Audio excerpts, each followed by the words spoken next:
Hi, everybody. Thank you so much for joining us for another episode of Clinicians Brief the podcast, where we get to have the conversations behind our clinical content. I'm your host, Dr. Alyssa Watson, and today we're going to be discussing seizure management. Specifically, we're going to be talking about seizure management in dogs that exhibit fearful or aggressive behavior. Here to share her insights on how to tackle these tough cases is veterinary neurologist and clinical professor at Mississippi State University, Dr. Michaela Beasley. Dr. Beasley recently authored an article for Clinicians Brief about Bully. Bully is a 5-year-old neutered male Labrador retriever who has idiopathic epilepsy, but also has some behavior challenges. So we're going to take this episode to kind of walk through his case, discuss how he was managed, and maybe get some pointers for those of us in clinical practice that might have cases like this in the future. Hi, Dr. Beasley. How are you doing today? Hey, I'm doing well. Thank you. Thank you. Thank you so much for sitting down with us. Before we jump into talking about Bully, I would love it if you could introduce yourself to the audience and give us a little bit about your background, maybe how you ended up as a neurologist. So I, went to vet school like many people did, not really understanding the specialties that were available post-graduation. And so when I started vet school, I was going to be a beef cattle veterinarian.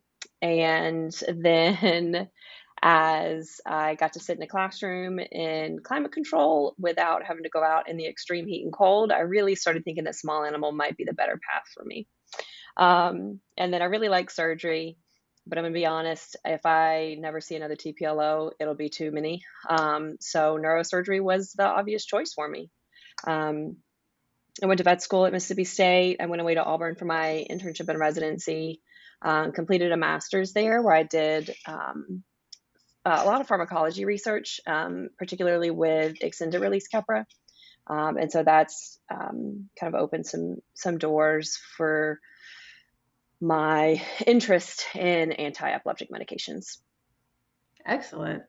I had kind of one of those meandering paths too. I tracked equine. I went to Iowa State University because I'm from Iowa and tracked equine, but ended up in completely small animal general practice after about 4 or 5 years. So let's talk a little bit about Bully. Would you mind just walking us through his presentation, his history, including, how long, when was he diagnosed, how was he diagnosed with presumed epilepsy, and what medications was he taking when he came to you?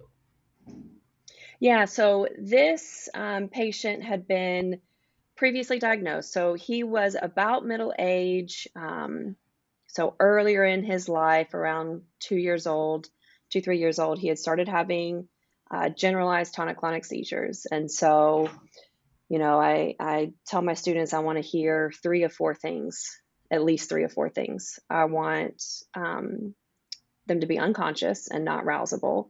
I want some sort of movements that the owners might describe as swimming or running.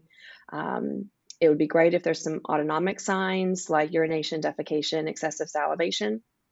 And then kind of my favorite one to hear the owners describe that lets me know that what they are saying is a seizure actually is a seizure is some sort of postictal period. So most commonly that's about a 20 to 30 minute period after the seizure event where the dogs are just kind of pacing around and seem blind, and they probably are a little bit cortical blind. So he has a history of not being the nicest dog in the hospital. It's really stressful for him. It's stressful for all the team members of the hospital. It's stressful for his owners. He requires a lot of restraint, a lot of protective gear to protect ourselves, e-collar, muzzle. And so when he first started coming in, we were able to get a physical and as good of a physical and neurologic exam as we could, and everything seemed normal. That, along with some baseline blood work to make sure that we didn't have any metabolic abnormalities, led us to the presumed diagnosis of idiopathic epilepsy, because we know Labradors are a prone breed, and they like to start about that age, around 2 or 3 years old. And so then, he was initially started on treatment, and that seemed to work for him. He was initially started on extended release Keppra, and that seemed to work for him for a little while. But, as we know, Keppra can have a honeymoon effect. And so his seizure frequency started to increase enough to the point that it elicited a new visit to talk about additional anti-epileptic medications. What else could we do? Yeah. And I love the fact that you walked through, kind of those key points that you want to tick off to make sure we truly are dealing with seizure, because that can be really difficult when clients come in and they think that their animals had a seizure, and sometimes it wasn't a seizure, it was a syncopal episode, or it was Yeah. I had very early on in my career, I got called in the middle of the night for frantic owners that thought their puppy was having a seizure, and it was hiccups. So, Oh gosh. but I got to be the hero that time, so that was good. So this case really stood out to me because actually I probably wouldn't have chosen Keppra, levetiracetam, as my initial monotherapy. I really do kind of stick with phenobarbital, or I tend to reach for phenobarbital first. So I was Yeah. really interested in why you chose, or why it was chosen to have Keppra as the first line starting medication for this case.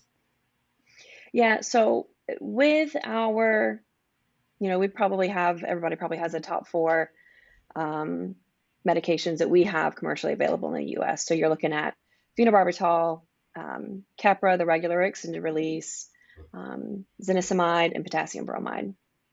And so of those, Keppra is the one that requires the least amount of monitoring. Honestly, not really a lot of monitoring that I do with those dogs. And so since it is so stressful for the owners to bring Bully into the hospital, we went with one that would require the least amount of hospital visits for him as his initial medication. And it can be it's a tough choice. I tell my students, I was like, you can ask 10 neurologists what their go-to order of anti-epileptic medications is, and you're going to get 20 different answers. So everybody has a preference for what they use and what they're comfortable with. And just for you, are there instances where you really do consider phenobarb the best first line choice? Like, can you think of a typical case where you would reach for phenobarbital before one of the other ones? Just with the side effects of the medications, either the PUPD, polyphagia, or the liver metabolism,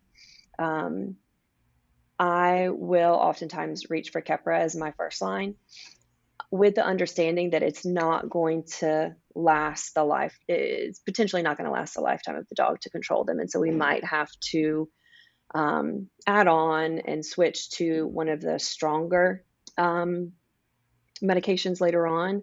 But I've at least gotten a couple of years where I don't have to worry about the liver, and I don't have to worry about them getting overweight from the PUPD. That's good. That's a really good point. And that's kind of, exactly what happened here with Bully. So we got to the point where he was maxed out on his Keppra dose, and he was going to need a second anticonvulsant. So what do you consider to be the maximum dose for Keppra? And, where does that recommendation come from? Because my understanding is there's not really established therapeutic levels like there is, with phenobarbital. Yeah. So when Keppra first came out, I think the dose recommendation was 10 to 20 mg per kg. And we figured out pretty early on that the 10 mg per kg really isn't going to control anybody. So 20 mg per kg is where I start for both the extended and the regular release.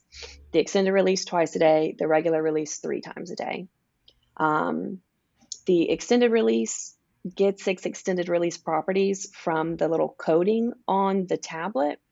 And so you can't split it. It comes as a 500 or a 750 milligram tablet.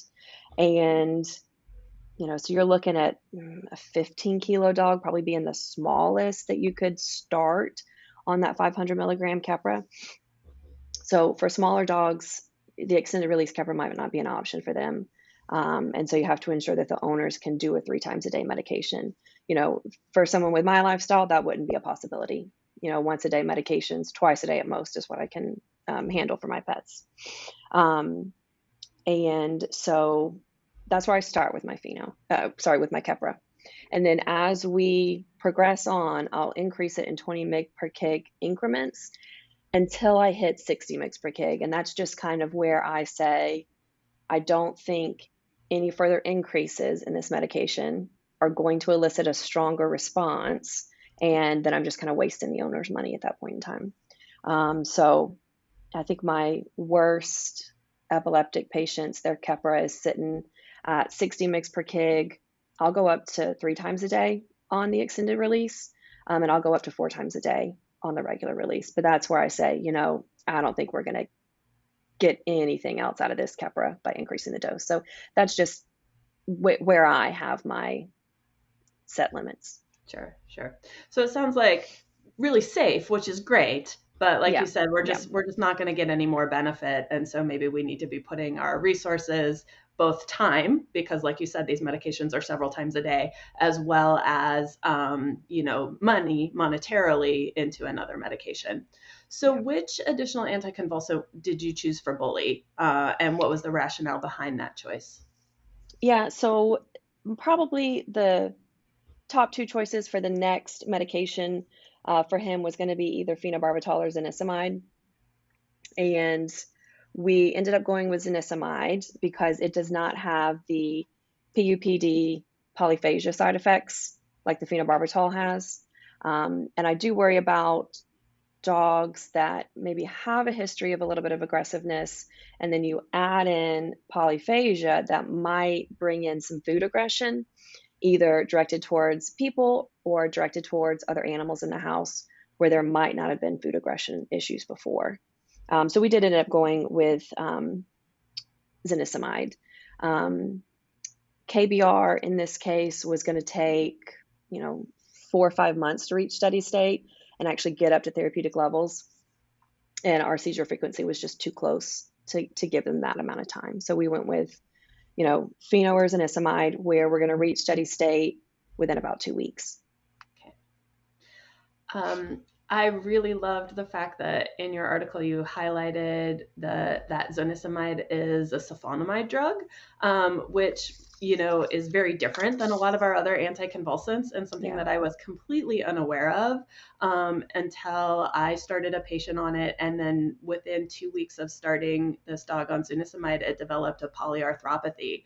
And so, I had seen that previously with antibiotics, but I didn't know that was even a possibility with anticonvulsants. So what are some potential adverse effects that we should be aware of with zonisamide? And what are some of the common side effects that aren't typical, that we typically see with other anticonvulsants, because it is such a different class of drugs?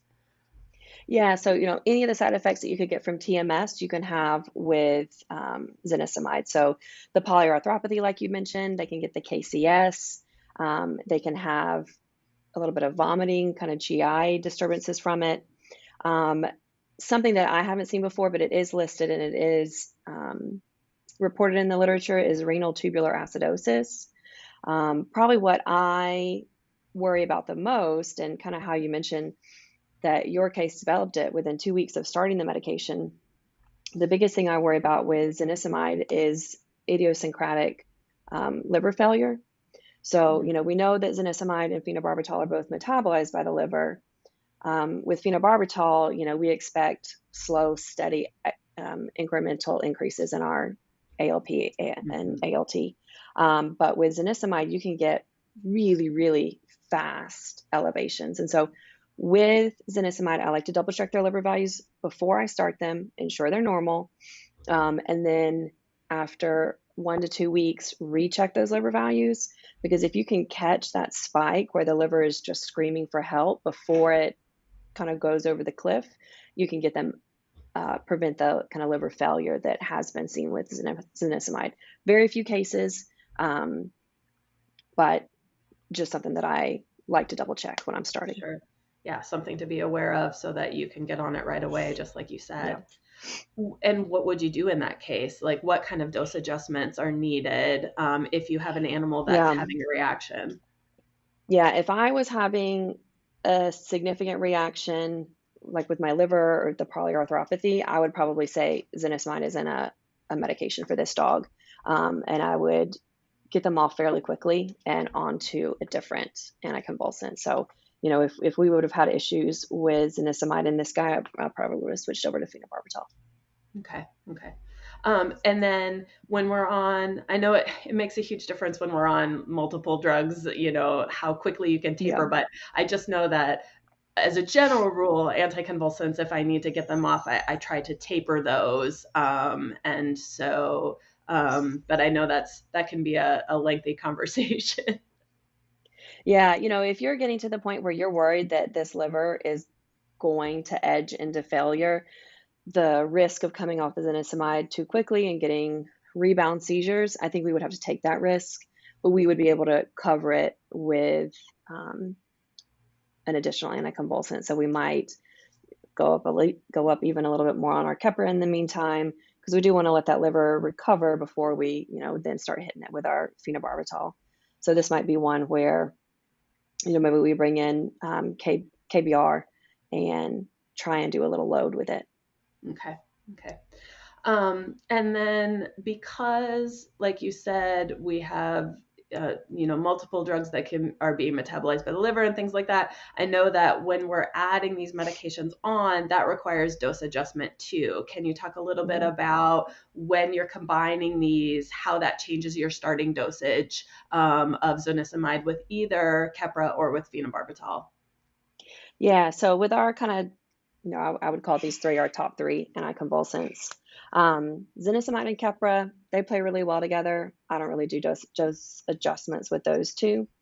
Now, the phenobarbital is going to require an increase in the doses of the Keppra and the zonisamide because it will increase their clearance. Yeah.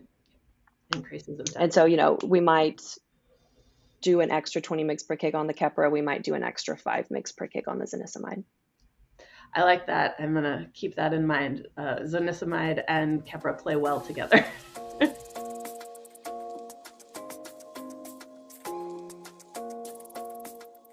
Minutes make a big difference when you're tight on time. And these days, who isn't? Don't spend those minutes flipping pages or sifting through piles of search results to find what you need.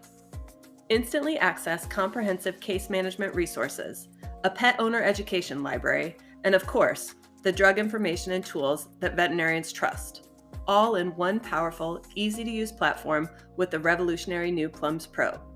Visit plums.com to see why workdays won't ever be the same again.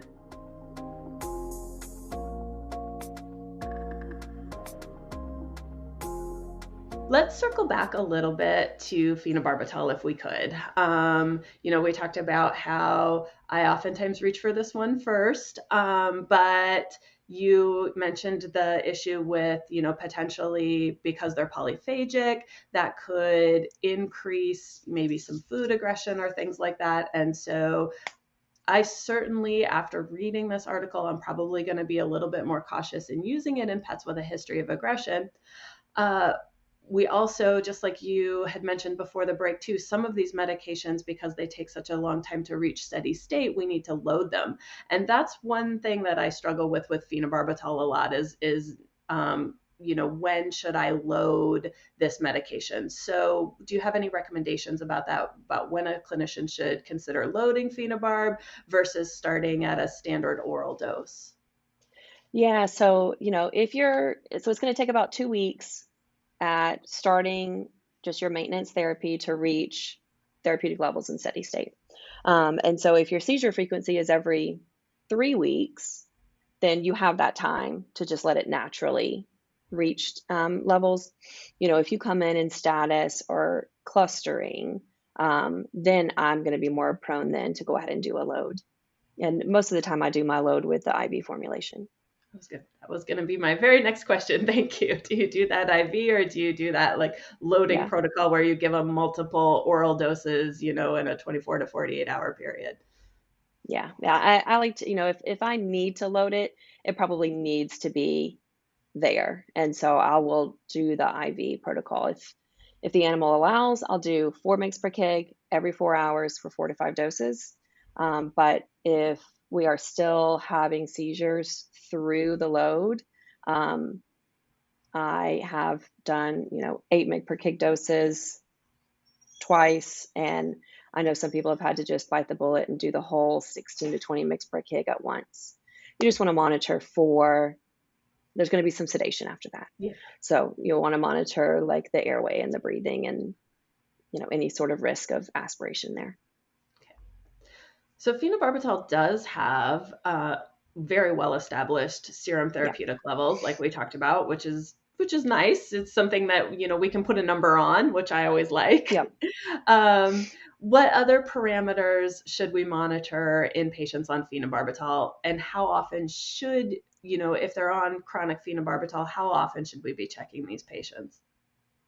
Yeah. So anytime you do a dose adjustment, you'll want to double check your serum levels in 2 weeks and make sure that what you were aiming for actually happens. But it has a pretty nice linear pharmacokinetics. So you can do a little ratio. This is my current serum level. This is my dose. This is what I want my serum level to be. So what does my new dose need to be? And it's pretty accurate. A lot of times the report that you get back when you're monitoring your serum levels is going to say between 15 and 45 is the therapeutic range. I do like to make that a little bit tighter. I like to see between 25 and 30. I'm a little bit hesitant to go over 35 because I think your risk of actual clinical liver issues increases as you go over the 35 serum levels. And if we are below 25 in our serum levels and we're still having more seizures than we would like, then I say then we're not really in the therapeutic range yet. But if we're having great seizure control, we check our serum levels and they're only at 17, that's a good level for that dog. I'm not going to raise them to the 25 as long as their seizure control is good. So I'm monitoring their probably every 6 months for the first year or two, and then you could probably space it out to every 12 months if everything is going well with the pet. But you want to check your CBC. Dogs are less likely than cats to have the bone marrow suppression side effect side of pheno, but I do check it just to make sure. More so in dogs, we're looking at the serum chemistry. And like I said earlier, I anticipate if you're on phenobarbital, you're going to have some elevations in your ALP. What I'm looking for to be worried is if we have an extreme jump in those numbers and if the values produced by my liver are declining. So I kind of look at their blood work like I would look at a potential portosystemic shunt puppy. Mm-hmm. I'm looking at their albumin, I'm looking at their BUN and their cholesterol. Okay. So if those start taking a drop, then I might be worried that functionally my liver is being affected. And then I would follow up those patients with a bile acid test. Yeah, that's a great little pearl there. I'm pretty sure phenobarbital can affect total T4 levels too. That's another one that those will come back low, and that can be really frustrating, especially when you have an animal that's overweight because it's PUPD, because of the phenobarb, and where is that coming in and how is that thyroid actually functioning? That's another one that gets frustrating to try to work out clinically. And there's really, you really just have to go on clinical signs. Is the dog just especially more tired? Are they they might be overweight, but are their eyelids overweight? Sometimes your hypothyroid dogs just kind of have heavier eyelids. So you really have to go on clinical signs and decide if you need a treatment there. Mm-hmm, mm-hmm. And then this is another one, that again, I taper, although it does have a very long half-life. So how does that affect, your tapering schedule? Yeah, so unless you're in an emergency situation, I would try and taper any of your seizure medications if they've been on them really long term. We were talking about the zonisamide. If we checked it in 2 weeks and the liver values were just through the roof, they're not been on it long term, so you could probably just come off of it. But if we've been on it long term, I would probably say every 2 weeks I would do 25 to 50% taper. And once your serum levels should be at like 10 on your tests, then you're probably good to stop. Okay. And so, if you know that you're currently at 25 serum levels, you could just kind of set up a taper schedule and say, I think in 2 iterations of declines of 50% of my dose, I should be below 10, and then I can stop at that point. Yeah, that's great. I guess I had never really realized how linear that was. Hmm. So that's another nice little tip that I think I'm Yeah. going to carry forward from here. Yeah, phenobarbital and potassium bromide both have really nice linear pharmacokinetics. Zonisamide, unfortunately, will mess with our thyroid hormone, so we have that same issue, and it can be a little nonlinear. Well, let's talk a little bit more about potassium bromide since we just said it does have those nice linear pharmacokinetics. I don't prescribe a lot of potassium bromide anymore. I did, early on in my career. I've been practicing about 21 years, and that was before, Keppra and Yeah, zonisamide were really readily available. They were still really, really expensive, especially yeah, in a larger dog. And so, yeah, potassium bromide was what I reached for second all the time. yeah, yeah. But it does seem to have a few downsides compared to, these other medications. One of them is that extremely long time to reach steady state, weeks. Also, I know that there's the potential for GI irritation. And I think that there has been some, relationship or correlation between potassium bromide and pancreatitis. Could you talk a little bit to that? Yeah, so with potassium bromide, it is a chemical, not a medication, right? So back in, before we had K-Brovet come out with like a veterinary specific product, a lot of times it was having to go through a compounding pharmacy and they would make it into a liquid for Liquid. us. And that was a chemical, not a medication. So it didn't have all the stuff to buffer it for, taking it orally. Um, so yeah, when you're taking a liquid compounded, it can be quite irritating to the gastric lining. So I recommend giving it with foods. And then, like you said, it used to be that pheno was your first and KBR was your second, and that's what you did. I mean, that controlled the majority of dogs. Um, but those two together, both of them causing polyphagia, it did lead to dogs gaining a bit of weight. That could include also becoming a little hypertriglyceridemic. And all those things together, along with maybe they're getting into the trash now when they didn't used to get into the trash and having a little dietary indiscretion, that did lead to bowels of pancreatitis, but it's not a direct cause and effect. The direct effect is it causes them to be polyphagic. They get into the garbage, they gain weight, their triglycerides go up, and that can cause a pancreatitis. Um, and so, you might consider running the a panel that has triglycerides on it for these dogs. Or, as you sit there and let the blood clot in your red top tube, if you notice a lipemic layer, we can probably say that we're have high triglycerides. And so, feeding a low fat diet, keeping up with exercise, and then medically, if you need to, adding in some omega-3 fatty acids to help control those triglycerides. This sounds like there's a couple steps along the way there, and which is nice because that gives us times where we can intervene, like you said, Yeah, with the low yeah. fat diet and things like that. So, um, potassium bromide really isn't recommended for dogs with a history of aggression. Is it just because of the increase in hunger, the polyphagia, or are there other reasons why potassium bromide isn't a good choice for dogs with a history of aggression? Yeah, so it has been reported to be a cause of new aggression in dogs that are on it. And so, I would keep this in my back pocket as like my last line of defense in a dog that already has aggression issues. Um, but there's some cases where it might be my first line go to, not in aggressive dogs, but if you have the dogs that are really acting out their dreams, which is one of the common things that owners will come to as seizures, right? And so that's why I ask, can you wake the dog up out of the seizure? Can you comfort them out of the seizure? In which case it's not a seizure. But that might be more likely to be like the REM sleep movement disorder. Um, we all might remember that the dog that had the viral videos where he was sleeping and started running and jumped up and ran into the wall.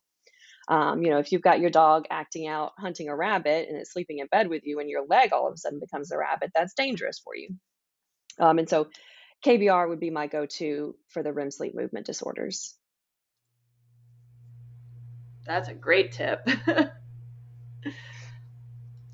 I want to talk a little bit more about diet. We kind of touched on it a little bit in the sense of modifying things to help prevent adverse effects, but there also, I know, there are a lot of people that feel that diet in and of itself can have a benefit in controlling seizures. Other things too, things like CBD oil, certainly my clients bring those things up a lot more frequently than they did 20 years ago. Yeah. Is there any reason not to try those ancillary therapies in dogs with a history of aggression? I don't think so. As your dogs that have chronic seizures kind of continue on in life, you can just start getting, behavioral changes in general. So not just aggression. Aggression is one of those things that might develop in your seizure patients, but we have noticed that they're starting to have an increase in anxiety.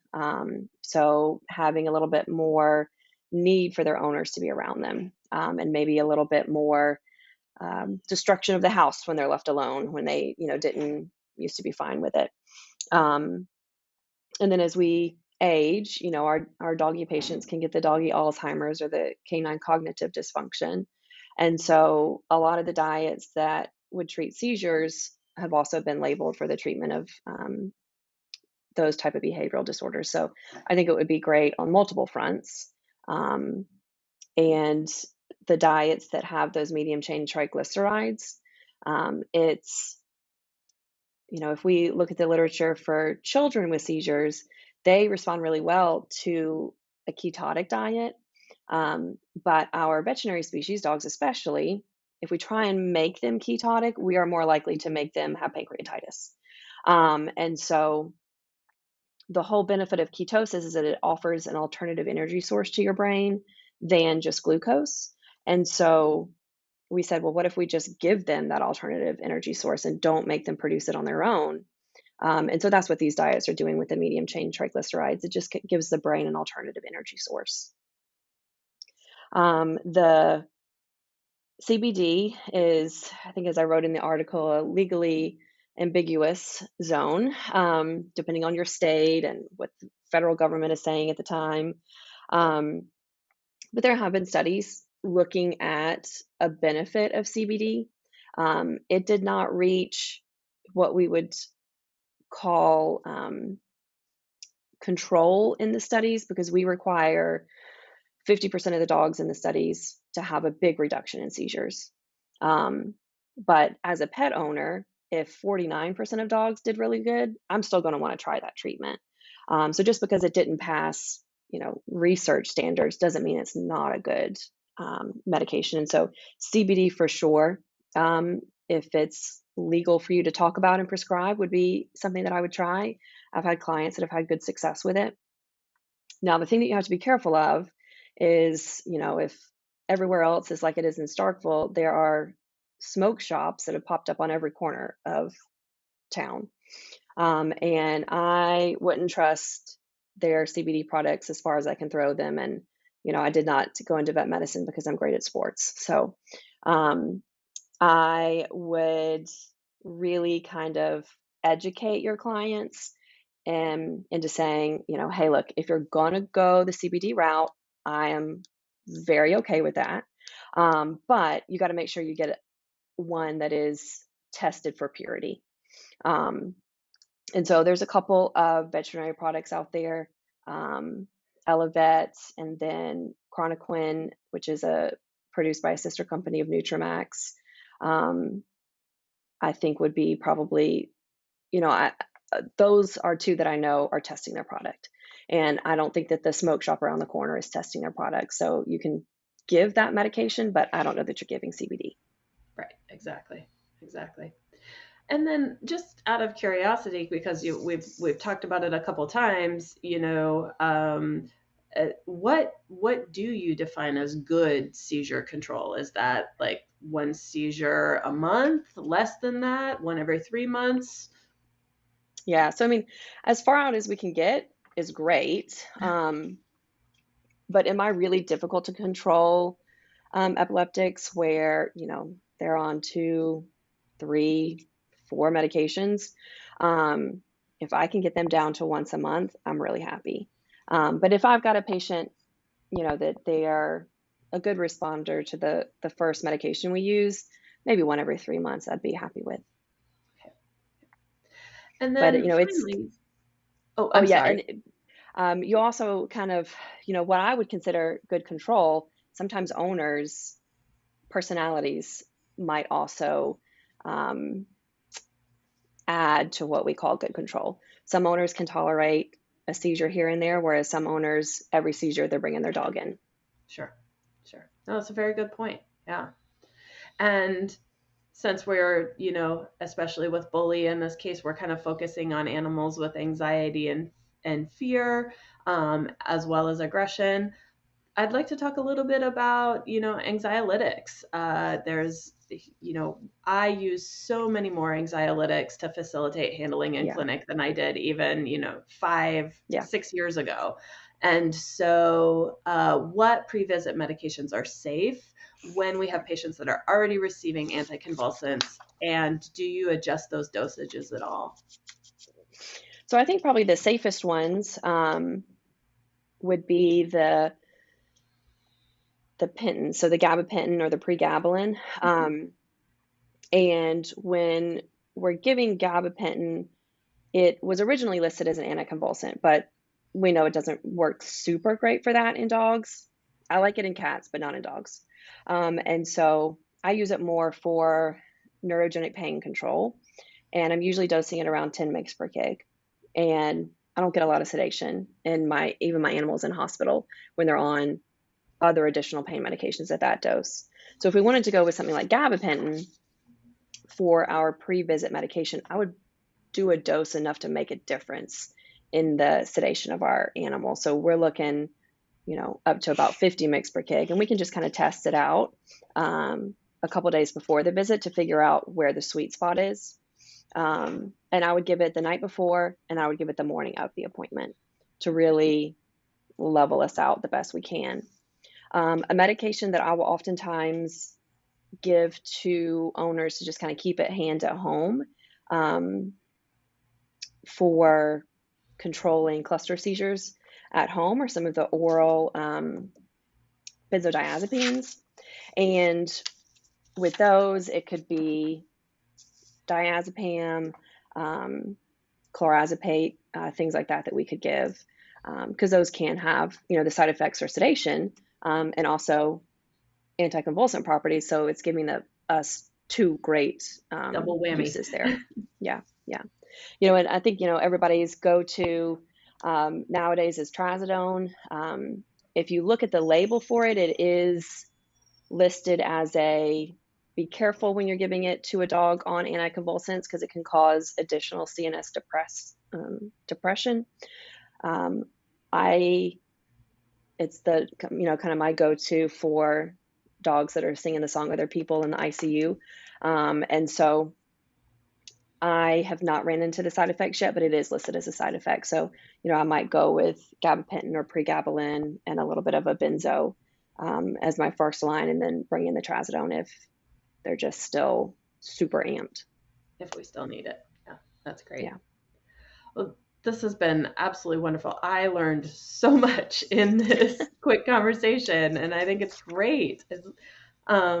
I do have just a couple more questions for you, but these ones are just fun questions. We like to end our episodes with just a little would you rather game. So would you like to play? Okay. Let's do it. All right. So would you rather see nothing but surgical emergencies or nothing but medical emergencies for an entire month? Ooh, a whole month. I am more on the surgical side of things, so I think I would say surgical emergencies. Okay, I was going to say, after your bio, I thought that was going to be your answer. So, all right. Would you rather perform a full neuro exam on a lion or an alligator?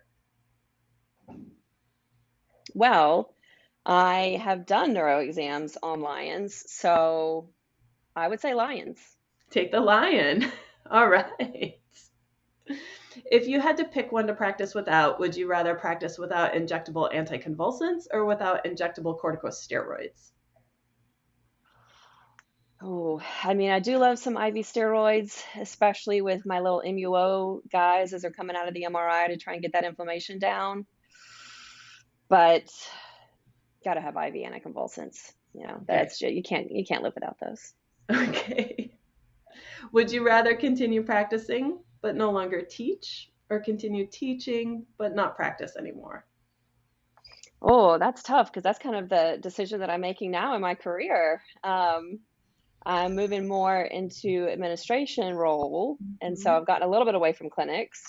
But right now I have a really nice balance. I'm like 50-50. So when I go back to clinics and do my teaching, I'm more excited about it because I haven't gotten to do it in a couple of weeks. But then I get time away from the clinics as well. So, I mean, I got the best of both worlds right now. You're gonna evade the question and just leave it where you are right now. Yep. All right, choose answer question. C. Answer C. Last question. This is my favorite one. So if you had to start Cerberus the three-headed dog on anticonvulsants, would you start with a standard dose, or would you give 3 times the dose because he has 3 brains?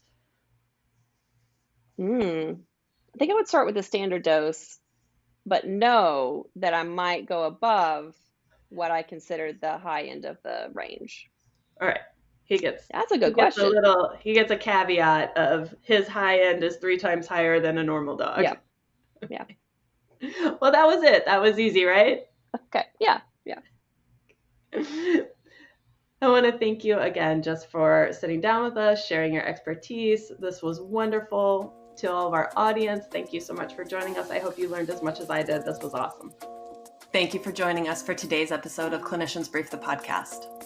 If you enjoyed this episode, you can find us wherever you listen to your favorite podcasts, including a video version on YouTube. While you're there, make sure you subscribe, rate, and review us. You can also listen to or watch our podcast episodes on our website at cliniciansbrief.com/podcasts, or drop us a line at podcasts@vetmedics.com. Clinicians Brief the Podcast is a VetMedics production, produced by Alexis Ussery and hosted by Dr. Alyssa Watson.